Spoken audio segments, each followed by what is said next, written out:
Assalomu alaykum do'stlar. Bugun 8-sinf huquq darsligining navbatdagi mavzusi shaxsga ta'rif beramiz. Shaxs ham xuddi bir odamlar, individ, odam yoki inson hammasi bo'lib, bu bitta odam tushuniladi. Ular ham ozgina muddat oz bo'lsa ham bir-biridan farq qiladi. Misol uchun individ haqida ma'lumot keltiramiz. Individ bu misol uchun chaqaloqlarni keltirsak bo'ladi, yosh bolalarni.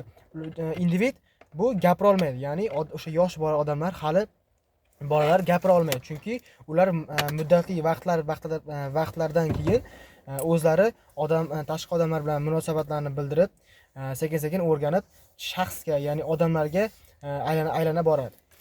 Individ bu tashqi odamlarga munosabatini bildira olmaydi yoki tushunmaydi yoki anglanmaydi. Endi odamga ta'rif beramiz. Odam bu tabiatning bitta element, jonli elementi, a'zosi hisoblanadi, mavjudot hisoblanadi. Endi inson nima?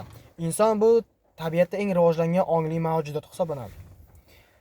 Endi shaxs bu xohish, istak, orzu va bilim va ko'nikmalarga ega bo'lgan, ma'naviy dunyosi boy bo'lgan inson tushuniladi.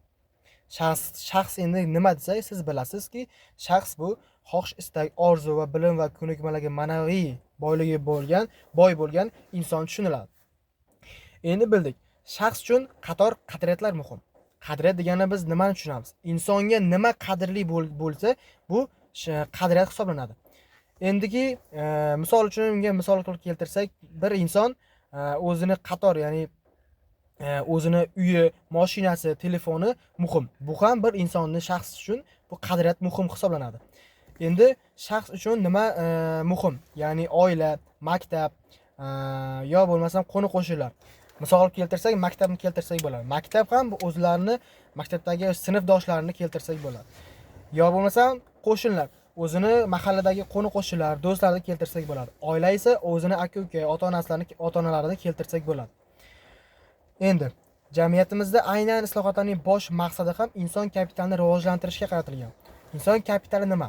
Inson kapitali bu insonning qo'lidan nimaki kelsa, misol uchun inson bir quruvchi bo'lsa, yo bo'lmasam o'qituvchi bo'lsa, insonning qo'lidan nimaki kelsa, inson kapitaliga misol bo'la oladi. Endi inson kapitalining asosida insonning ma'naviy boyligi yotadi. Ma'naviy boyligi u o'zini aqli, odobi misol bo'la oladi. Mavzuimiz shulardan iborat edi. Sog' bo'linglar, salomat bo'ling.